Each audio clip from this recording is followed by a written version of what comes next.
ಅಲ್ಲಿ ಮಕ್ಕಳಿಬ್ರು ನಾಳೆ ಸ್ಪರ್ಧೆಗೆ ಎಲ್ಲ ಸಿದ್ಧತೆ ಮಾಡಿಕೊಂಡು ನೆಮ್ಮದಿಯಾಗಿ ಮಲಗಿದ್ದಾರೆ. ಇಂಥ ಹೊತ್ತಲ್ಲಿ ನೀವು ನೋಡಬೇಕು ಅಂದರೆ ಅದು ನಿಯಮಕ್ಕೆ ವಿರುದ್ಧ. ಅದು ಅಲ್ಲದೆ ನೀವು ನಿಮ್ಮ ಮಗಳ ಪ್ರತಿಸ್ಪರ್ಧಿನ ನೋಡಬೇಕು ಅಂತ ಕೇಳ್ಕೊತಾ ಇದ್ದೀರಾ. ನಾಳೆ ದಿವಸ ಜನಕ್ಕೆಲ್ಲ ಗೊತ್ತಾದರೆ ಸುಮ್ಮನಿರಿ, ತೊಂದರೆ ಆಗುತ್ತೆ. ಆಮೇಲೆ ನಿಮಗೂ ನಮಗೂ ಮುಖಕ್ಕೆ ಅಂತ ಕ್ಯಾಕ ಸುಗಿತಾರೆ. ಏಯ್ ಪಂಚಾಕ್ಷರಿ, ನಾನು ಯಾರು ಅಂತ ಗೊತ್ತಿದ್ದು ಹೀಗೆಲ್ಲ ಮಾತಾಡ್ತಿದ್ಯಾ? ನಾನು ಈ ದೇಗುಲದ ಮುಂದಿನ ಧರ್ಮದರ್ಶಿ. ನನಗೆ ಗೊತ್ತಿದೆ ಜನಗಳನ್ನ ಹೇಗೆ ನಿಭಾಯಿಸ್ಬೇಕು ಅಂತ. ತೆಗೆಯ ಬಾಗ್ಲಲ್ಲ.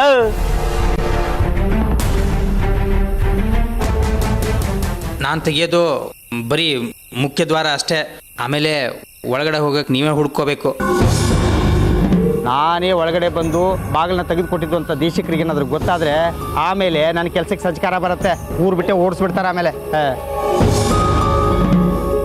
ನೋಡಿ, ನೀವು ಬಾಗಿಲು ತೆಗಿಲ್ಲ ಅಂದರೆ ನಾನು ಬಿಡಲ್ಲ ಅಂತ ಗೊತ್ತು.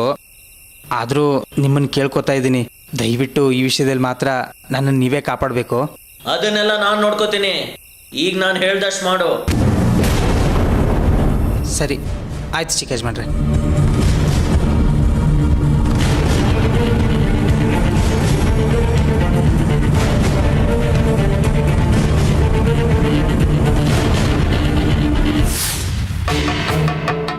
ಇವತ್ತು ಹಿರಣ್ಮಯಿಗೆ ಒಂದು ಗತಿ ಕಾಣಿಸ್ಲೇಬೇಕು. ಕನಸು ಮನಸ್ಸಲ್ಲಿ ಅವಳೇ ಕಾಡ್ತಾಳಲ್ಲ ನನ್ನನ್ನು. ನಾನು ಯಾವತ್ತೂ ಇಷ್ಟು ಗೊಂದಲವಾಗಿರಲಿಲ್ಲ. ಹಿಮಾಲಯದಲ್ಲಿ, ಕಾಶಿಯಲ್ಲಿ ಎಂತೆಂಥ ಘೋರ ತಪಸ್ಸನ್ನು ಮಾಡಿ ಎಷ್ಟೋ ದೇವತೆಗಳನ್ನ ಹೋಲಿಸ್ಕೊಂಡಿದ್ದೀನಿ. ಆಗ ಯಾವತ್ತೂ ನನ್ನ ದೃಢತೆ ವಿಚಲಿತವಾಗಿರಲಿಲ್ಲ. ಈಗ ಇಲ್ಲಿ ಒಂದು ಚಿಕ್ಕ ಹುಡುಗಿ ನನ್ನನ್ನು ಕಾಡ್ತಿದ್ದಾಳೆ. ನನ್ನ ಮಗಳನ್ನ ಎಷ್ಟು ಕಂಗೆಡ್ಸಿದಾಳಲ್ಲ. ಇವತ್ತು ಅವಳ ಕತೆ ಮುಗಿಸ್ಲೇಬೇಕು. ನನ್ನ ಮಂತ್ರ ಶಕ್ತಿ ಏನು ಅಂತ ಅವಳಿಗೆ ತೋರಿಸ್ತೀನಿ. ಅದು ಯಾವ ಅಮ್ಮನವ್ರು ಕಾಪಾಡ್ತಾರೋ ಅವಳನ್ನ ನಾನು ನೋಡ್ತೀನಿ.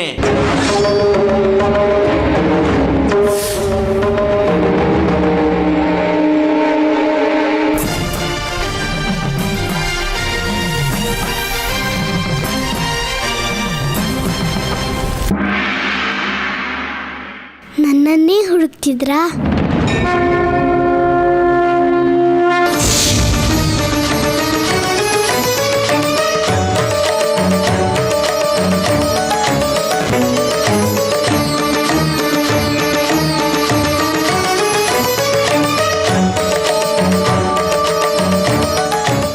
ನೀನು ಇಲ್ಲಿ?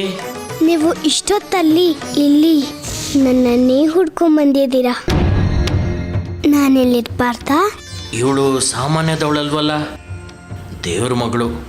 ಹಾಗೆ ಚಮತ್ಕಾರವಾಗಿ ಮಾತಾಡೋದನ್ನು ಕಲ್ತಿರ್ತಾಳೆ. ಅರ್ಥ ಆಯ್ತು ಬಿಡಿ, ನಿಮ್ಮ ಮನಸ್ಸಲ್ಲಿ ಏನಿದೆ ಅಂತ.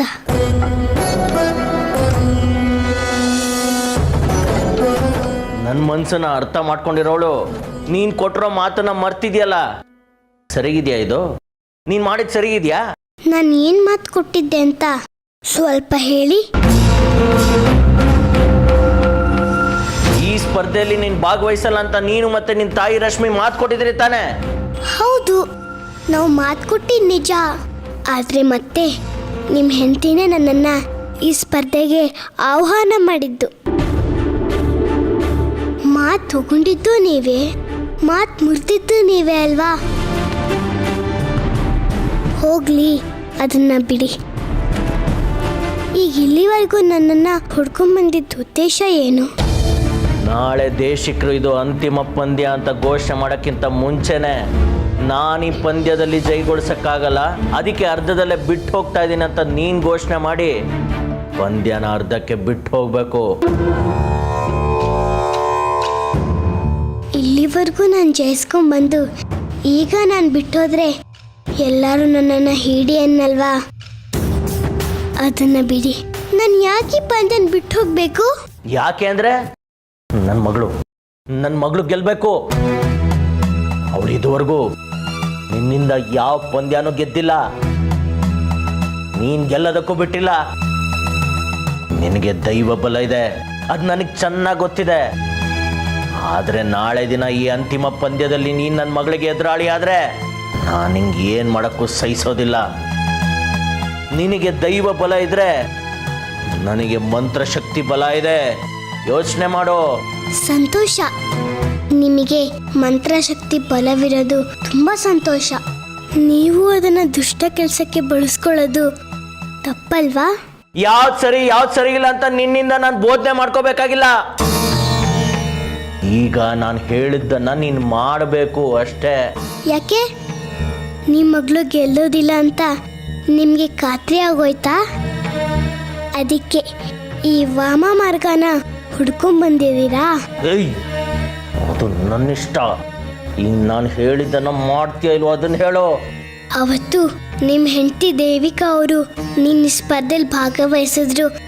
ನಿಮ್ಮ ಮಗಳನ್ನ ನೀವು ಗೆಲ್ಲಿಸ್ತೀರ ಅಂತ ಸವಾಲು ಹಾಕೋದ್ರು. ಅದನ್ನ ನಿಮಗೆ ಹೇಳಿರ್ತಾರೆ, ಪ್ರಯತ್ನ ಪಡಿ, ನೋಡೋಣ. ನಿಮ್ಮ ಮಗಳಿಗೆ ನೀವು ಜೊತೆ ಆದ್ರೆ ಹಿರಣ್ಮಯ್ಗೆ ಅಮ್ಮನವ್ರ ಜೊತೆ ಇರ್ತಾರೆ. ನಿಮ್ಮ ಅಮ್ಮನವ್ರ ಅನುಗ್ರಹ ಇದೆ ಅಂತಲ್ವಾ ನೀನಿಷ್ಟು ದುರಾಂಕಾರದಿಂದ ಮೆರಿತಿರೋದು? ನನ್ನ ಮಂತ್ರಶಕ್ತಿ ಮುಂದೆ ನಿಮ್ಮ ಅಮ್ಮನವ್ರ ಆಟ ಏನು ನಡೆಯೋದಿಲ್ಲ. ನಿನ್ನ ಪ್ರಾಣ ಹೋಗೋದಕ್ಕಿಂತ ಮುಂಚೆ ಅದನ್ನು ಎಚ್ಚರಿಸ್ಬಿಟ್ಟು ಹೋಗೋಣ ಅಂತ ಬಂದೆ. ನನ್ನ ಶಕ್ತಿ ಮುಂದೆ ನಿನ್ನ ಶಕ್ತಿ ಏನು ಮಾಡೋದಕ್ಕಾಗಲ್ಲ. ನೀನು ನನ್ನ ಮಗಳಿದ್ದಾಗೇನೆ, ಅದಕ್ಕೆ ತಾಳ್ಮೆಯಿಂದ ಹೇಳೋಗಕ್ಕೆ ಬಂದಿದ್ದೀನಿ. ಆಗ್ಲಿ, ನಾಳೆ ಬಾಲಾಂಬಿಕೆಯ ಒಂದೇ ಒಂದು ಸ್ಪರ್ಧೆ ಮುಗಿದ್ರೆ ನಿಮಗೂ ಮತ್ತೆ ಅಮ್ಮನವ್ರಿಗೂ ಒಂದೇ ಒಂದು ಸ್ಪರ್ಧೆ ಮಾಡೇ ಬಿಡೋಣ. ಆಗ ಅದೊಂದು ಸ್ಪರ್ಧೆಗೆ ಅರ್ಥ ಬರುತ್ತೆ.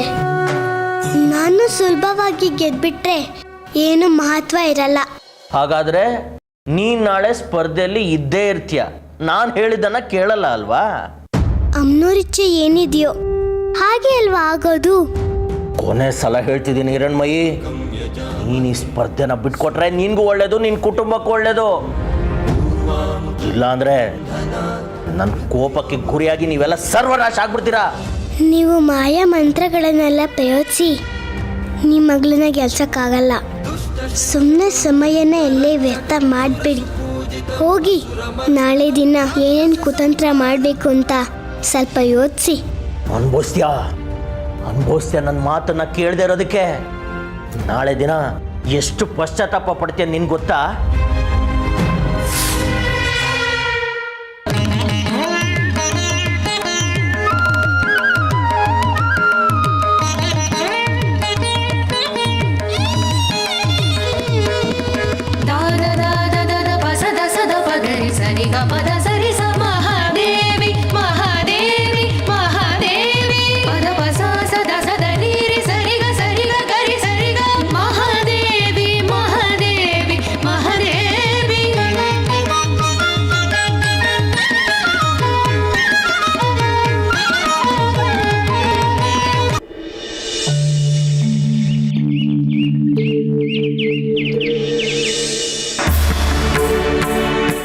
ಅಮ್ಮ, ಎದ್ದೇಳಮ್ಮ, ಬೆಳಗಾಯ್ತು.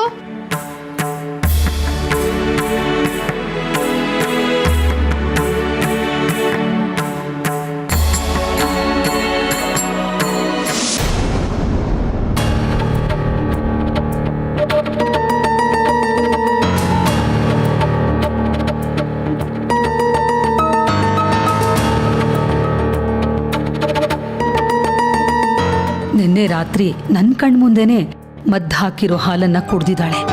ಅಂದ್ರೆ ಆ ಮದ್ದು ಕೆಲಸ ಮಾಡಿರತ್ತೆ. ನನಗೆ ಹೇಗೆ ಗೊತ್ತಾಗತ್ತೆ ಇವಳು ವಶೀಕರಣ ಆಗಿದ್ದಾಳೋ ಇಲ್ವೋ ಅಂತ? ಹೇಗೆ ಕಂಡುಹಿಡಿಯೋದು ಇವಳು ನನ್ನ ಕೈಗೊಂಬೆ ಆಗಿದ್ದಾಳೋ ಇಲ್ವೋ ಅಂತ? ನೋಡೋಣ, ಹೇಗಾದರೂ ಮಾಡಿ ಅದನ್ನ ಕಂಡು ಹಿಡಿಲೇಬೇಕು.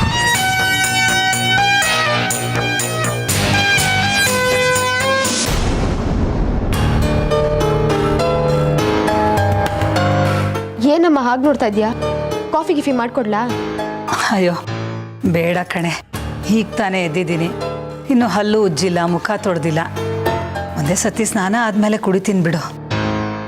ಅದು ಸರಿ, ನೀನೇನು ಇಷ್ಟು ಬೇಗ ಎದ್ಬಿಟ್ಟಿದೀಯಾ? ಬೇಗ ಬೇಗ ತಯಾರಾಗಿ ದೇವಸ್ಥಾನಕ್ಕೆ ಹೋಗ್ಬೇಕಲ್ವಾ, ಅದಕ್ಕೆ. ನಿನಗೆ ತಿಂಡಿ ಗಿಂಡಿ ಎಲ್ಲ ಮಾಡಿಟ್ಟು ಹೋಗ್ತೀನಿ. ನಿನಗೆ ಆಮೇಲೆ ತೊಂದರೆ ಆಗ್ಬಾರ್ದಲ್ವಾ? ಬೇಡ ರಶ್ಮಿ, ನನಗೆ ಅಂತ ಏನು ಮಾಡಬೇಡ ಕಣೆ.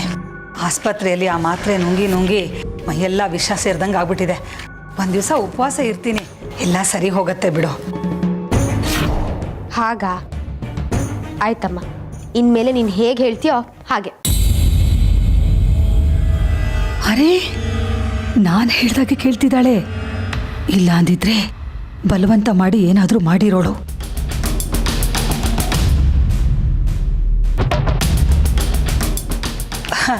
ರಶ್ಮಿ, ಏನು ಗೊತ್ತೇನೆ, ಭಾಳ ಉಪವಾಸ ಇದ್ರೂ ತೊಂದರೆ ಆಗತ್ತೆ ಕಣೆ. ನೀನು ಒಂದು 4-5 ಲೋಟ ಕಾಫಿ ಮಾಡಿ ಫ್ಲಾಸ್ಕಿಗೆ ಸೇರಿಸಿಟ್ಬಿಡು. ನನಗೆ ಹಸುವಾದಾಗೆಲ್ಲ ಒಂದು ಗುಟಕ್ಕೆ ಕುಡಿತೀನಿ. ಆಯ್ತಮ್ಮ, ಹಾಗೆ ಆಗಲಿ. ಒಂದು 5-6 ಲೋಟ ಕಾಫಿ ಮಾಡಿ ಇಟ್ಬಿಡ್ತೀನಿ. ನಿನಗೆ ಯಾವಾಗ ಬೇಕೋ ಕುಡ್ಕೊ. ಅಲ್ಲಿಗೆ ನಾನು ಕೊಟ್ಟಿರೋ ಮದ್ದು ಕೆಲಸ ಮಾಡ್ತಿದೆ. ಅಂದರೆ ನಾನು ಹೇಳಿದ ತಕ್ಷಣ ನಾನು ಹೇಳಿದ ಹಾಗೆ ಕೇಳ್ತಿದ್ದಾಳೆ. ಅಂದರೆ ವಶೀಕರಣದ ಕೆಲಸ ಶುರುವಾಗಿದೆ. ಇಲ್ಲ ಅಂದಿದ್ರೆ ಅದು ಬೇಡ, ಇದು ಬೇಡ, ಅದು ಯಾಕೆ, ಇದು ಯಾಕೆ ಅಂತ 108 ಕೊಂಕು ತೆಗೆದಿರೋಳು. ರಶ್ಮಿ, ಆ ಹಿರಣ್ಮಯಿ ಇದ್ದಾಳಲ್ವೇನೆ? ಅಮ್ಮ,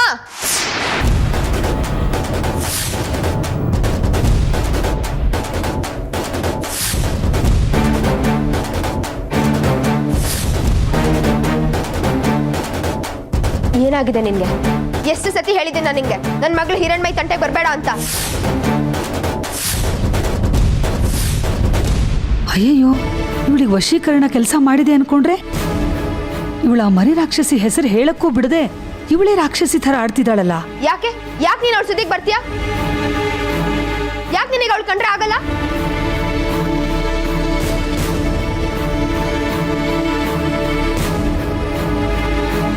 ಅಲ್ವೇ ರಶ್ಮಿ, ಹಿರಣ್ಮಯಿ ಅವಳ ಹೆಸರು ಎತ್ತಬೇಡ. ಅವಳ ಹೆಸರು ಹೇಳೋ ಯೋಗ್ಯತೆನೂ ನಿನಗಿಲ್ಲ. ಮತ್ತೆ ನೀನು ಅವಳ ಮೇಲೆ ಏನಾದ್ರೂ ಕುತಂತ್ರ ಮಾಡೋದಕ್ಕೆ ನೋಡಿದ್ಯೋ, ಈ ಸರ್ತಿ ನಾನು ಸುಮ್ಮನಿರಲ್ಲ. ನಿನಗೊಂದು ಗತಿ ಕಾಣಿಸ್ಬಿಡ್ತೀನಿ. ಥು, ಇಂಥ ಕೆಲಸ ಮಾಡೋದಕ್ಕೆ ನಿನ್ನ ಮನೆಗೆ ಏನಾದ್ರೂ ನೆಪ ಮಾಡ್ಕೊಂಡ್ ಬರ್ತೀಯಾ? ನನ್ನ ಗಂಡ ಯಾವಾಗ್ಲೂ ಹೇಳ್ತಾನೆ ನಿನ್ನ ತಾಯಿನ ನಂಬೇಡ ಅಂತ. ಆದ್ರೆ ನಾನು ತಾಯಿನೇ ದೇವ್ರು ಅಂತ ನಿನ್ನ ಇಲ್ಲಿ ಕರ್ಕೊಂಡ್ ಬಂದಿದ್ದೀನಿ. ಇನ್ನೂ ಏನ್ ಯೋಚನೆ ಮಾಡ್ಕೊಂಡು ಕೂತಿದ್ಯಾ? ನಿನ್ನ ನಮ್ಮ ಮನೆ ಒಳಗೆ ಬಿಟ್ಕೊಂಡಿದೆ ತಪ್ಪು. ಹೊರಡು ಇಲ್ಲಿಂದ. ಅಲ್ವೇ ರಶ್ಮಿ, ನಾನೀಗ ಏನು ಹೇಳಿದೆ ಅಂತ ನೀನು ಈ ಥರ ಮಾತಾಡ್ತಿದೀಯ? ಪಾಪ ಹಿರಣ್ಮಯಿ ತಾಯಿ ಇಲ್ಲದ ತಬ್ಲಿ. ನಾನೀಗ ಬದಲಾಗಿದ್ದೀನಿ ಕಣೆ. ಅದಕ್ಕೆ ಆ ಮಗು ಇವತ್ತು ಸ್ಪರ್ಧೆಯಲ್ಲಿ ಗೆಲ್ಲಿ ಅಂತ ಅಮ್ಮನವ್ರಿಗೊಂದು ಪೂಜೆ ಮಾಡಿಸು ಅಂತ ಹೇಳಕ್ ಹೊರಟೆ. ನೀನು ನೋಡಿದ್ರೆ ನನಗೆ ಬಾಯಿಗೆ ಬಂದಂಗೆಲ್ಲ ಬೈತಾ ಇದೀಯ. ಹೋಗ್ಲಿ ಬಿಡಮ್ಮ, ನಾನು ನಿಮ್ಮ ಬಗ್ಗೆ ಒಳ್ಳೇದು ಹೇಳಿದ್ರು ಇನ್ನು ನಿಮಗೆ ನನ್ನ ಮನಸ್ಸಲ್ಲಿ ದ್ವೇಷ ಇದೆ ಅಂತ ಅನಿಸ್ತಾ ಇದೆ. ನಾನು ಆಸ್ಪತ್ರೆಯಲ್ಲೇ ಸತ್ತೋಗಿದ್ರೆ ಚೆನ್ನಾಗಿರ್ತಿತ್ತು ಕಣೆ. ಇವತ್ತು ನಿನ್ನ ಹತ್ರ ಈ ಥರ ಎಲ್ಲ ಹೇಳಿಸ್ಕೋಬೇಕಾಗಿರ್ಲಿಲ್ಲ. ಇನ್ಮೇಲೆ ನಿನ್ನ ಮುಖಾನು ನೋಡಲ್ಲ, ನಿಮ್ಮ ಮನೆ ಕಡೆ ತಲೆನೂ ಹಾಕಲ್ಲ, ಹೊಟ್ಟೋಗ್ತೀನಿ ಕಣೆ. ಅಮ್ಮ, ನನಗೆ ಕ್ಷಮಿಸ್ಬಿಡಮ್ಮ. ಅದು ನೀನು ಇಷ್ಟು ದಿವಸ ಅವಳ ಜೊತೆ ನಡ್ಕೊಂಡಿರೋ ರೀತಿಯಿಂದ ನಿನ್ನ ಬಾಯಲ್ಲಿ ಅವಳ ಹೆಸರು ಕೇಳಿದ್ರೆ ನೀನು ಅವಳ ಬಗ್ಗೆ ಏನೋ ಚಾಡಿ ಹೇಳಕ್ ಬಂದಿದ್ಯಾ ಅಂತ ಅನ್ಸುತ್ತೆ. ತಪ್ಪೆಲ್ಲ ನಂದೆ ಕಣಮ್ಮ. ಪೂರ್ತಿ ನಿನಗೆ ಮಾತಾಡಕ್ ಬಿಡದೆ ಬಾಯಿಗೆ ಬಂದಂಗೆ ಮಾತಾಡ್ಬಿಟ್ಟೆ. ಯಾವುದೂ ನಿನ್ನ ಮನಸ್ಸಲ್ಲಿ ಇಟ್ಕೊಂಬೇಡಮ್ಮ. ಕ್ಷಮಿಸ್ಬಿಡು ನಿನ್ನ ಮಗಳನ್ನ. ಆಯಿತು ಬಿಡು, ಎಲ್ಲ ನನ್ನ ಕೆಟ್ಟ ಗಳಿಗೆ. ನಿಮ್ಮ ಮನಸ್ಸು ಸರಿ ಹೋಗಲಿ, ಆಮೇಲೆ ನನ್ನನ್ನು ಒಪ್ಕೊಳ್ವಿರಂತೆ. ಎಲ್ಲೂ ಹೋಗಲ್ಲ, ಇಲ್ಲೇ ಇರ್ತೀನಿ. ಅಯ್ಯೋ, ಒಲೆ ಮೇಲೆ ಹಾಲಿಟ್ಟಿದ್ದೀನಿ, ಒಂದು ನಿಮಿಷ ಬಂದೇ ಇರು. ಅಬ್ಬಾ, ಸದ್ಯ ಬದುಕೊಂಡೆ. ಇವಳು ವಶೀಕರಣ ಆಗಿದ್ದಾಳೆ ಅನ್ಕೊಂಡು ನಾನೇನೇನಾದ್ರೂ ವಿಚಾರಿಸ್ಕೊಂಡ್ಬಿಟ್ಟಿದ್ರೆ ಈಗ ಅವಳು ಬೈದಿರೋದೇ ನಿಜ ಆಗಿ ನನ್ನನ್ನು ಕತ್ತಿಡ್ದು ಆಚೆ ದಬ್ಬಿರೋಳು. ಅಂದ್ರೆ ಆ ಮಂತ್ರವಾದಿ ಸುಳ್ಳು ಹೇಳಿ ನನಗೆ ಮದ್ದು ಕೊಟ್ನಾ? ಇವನು ನಕಲಿ ವೈದ್ಯರ ಹಾಗೆ ನಕಲಿ ಮಂತ್ರವಾದಿ. ಛೇ, ಆಗ್ಲಿ, ವಿಚಾರಿಸ್ಕೋತೀನಿ ಅವನ್ನ. ಎಲ್ಲರಿಗೂ ನಮಸ್ಕಾರ. ಇದು ಬಾಲಾಂಬಿಕೆ ಆಗುವಂಥ ಮಕ್ಕಳಿಗೆ ಅಂತಿಮ ಸ್ಪರ್ಧೆ. ಕಠಿಣ ಸ್ಪರ್ಧೆ. ಬಾಲಾಂಬಿಕೆ ಆಗುವಂಥ ಮಕ್ಕಳು ಇಲ್ಲಿ ಬೆಂಕಿಕೊಂಡವನ್ನು ಹಾಯಬೇಕಾಗುತ್ತೆ. ಆದರೂ ಈ ಸ್ಪರ್ಧೆ ಮಕ್ಕಳಿಗೆ ತುಂಬ ಕಠಿಣವಾಗಿದೆ, ಅಪಾಯಕಾರಿಯಾಗಿದೆ ಅಂತ ನಮ್ಮ ಕಮಿಟಿಯವರು ನಿರ್ಧರಿಸಿ ಅಂತಿಮ ಸ್ಪರ್ಧೆಯಲ್ಲಿ ಭಾಗವಹಿಸಬೇಕಾಗಿರೋ ಮಕ್ಕಳ ಹೆಸರುಗಳನ್ನು ಚೀಟಿಯಲ್ಲಿ ಬರೆದು ಅದನ್ನು ತಾಯಿ ಮುಂದೆ ಇಡುವಂತೆಯೂ, ಆ ನಂತರ ಯಾವ್ದಾದ್ರು ಒಬ್ಬ ಧರ್ಮಿಷ್ಠ ವ್ಯಕ್ತಿ ಆ ಚೀಟಿಯನ್ನು ಎತ್ತೋದ್ರ ಮೂಲಕ ಆ ಚೀಟಿಯಲ್ಲಿ ಯಾರ ಹೆಸರು ಬರೆದಿರುತ್ತೋ ಅವರೇ ಬಾಲಾಂಬಿಕೆ ಅಂತ ನಿರ್ಧರಿಸಬೇಕು ಅಂತ ಸೂಚಿಸಲಾಗಿದೆ.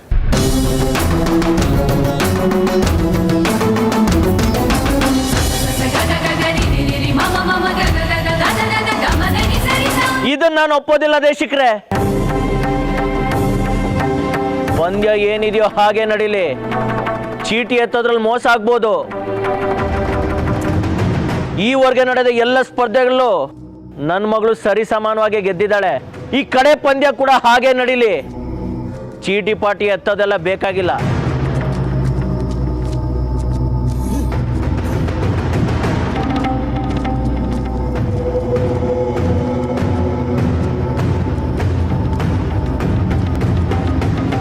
ಇಲ್ಲ ಇಲ್ಲ, ಚಂದ್ರಧರ್ ಅವ್ರ ಮಾತು ನಾನು ಒಪ್ಪೋದಿಲ್ಲ. ಇಷ್ಟು ಅಪಾಯಕಾರಿ ಸ್ಪರ್ಧೆ ಇಲ್ಲಿ ಮೊದಲೇ ಇತ್ತು ಅಂತ ಗೊತ್ತಿದ್ರೆ ನನ್ನ ಮಗಳನ್ನ ಬಾಲಾಂಬಿಕೆ ಸ್ಪರ್ಧೆಗೆ ಬಿಡ್ತಾನೆ ಇರಲಿಲ್ಲ. ನೋಡು ತಾಯಿ, ನಾವು ಅದನ್ನೇ ಹೇಳ್ತಿರೋದು. ಇವರೆಲ್ಲ ಪುಟ್ಟ ಮಕ್ಕಳು, ಇವ್ರಿಗಿಂತ ದೊಡ್ಡ ಸವಾಲುಗಳು ಬೇಡ ಅಂತ. ನೋಡು ಚಂದ್ರಧರ, ಮಕ್ಕಳು ಅನವಶ್ಯಕವಾಗಿ ಅಪಾಯಕ್ಕೆ ಸಿಲುಕಬಾರ್ದು. ಆ ದೃಷ್ಟಿಯಿಂದ ನಾವು ಇದನ್ನು ಹೇಳ್ತಾ ಇದ್ದೀವಿ, ಅರ್ಥ ಮಾಡ್ಕೊ. ಅದೆಲ್ಲ ಗೊತ್ತಿಲ್ಲ, ಪಂದ್ಯ ನಡೀಲೇಬೇಕು.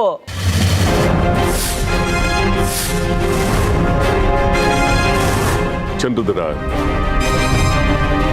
ಸುಮ್ಮನೆ ಹಠ ಮಾಡಬೇಡ.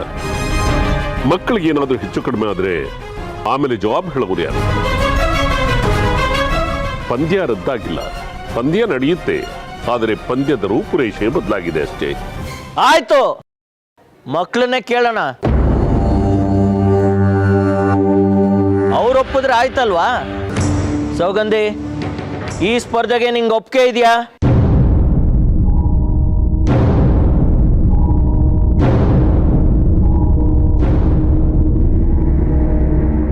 ಹ್ಞೂ ಅಪ್ಪ, ನಾನು ಸಿದ್ಧವಾಗಿದ್ದೀನಿ.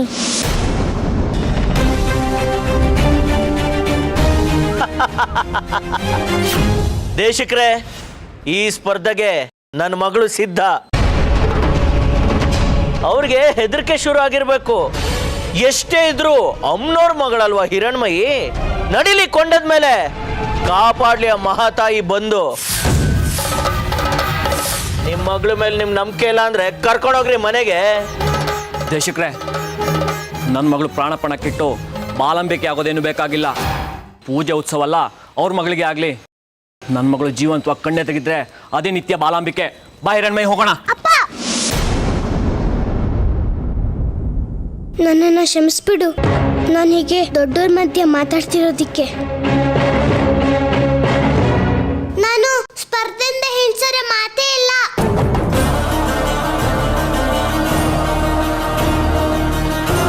ನಾನು ಬೆಂಕಿ ಕೊಂಡನ ದಾಟಿ ಬಾಲಂಬಿಗೆ ಆಗೇ ಆಗ್ತೀನಿ.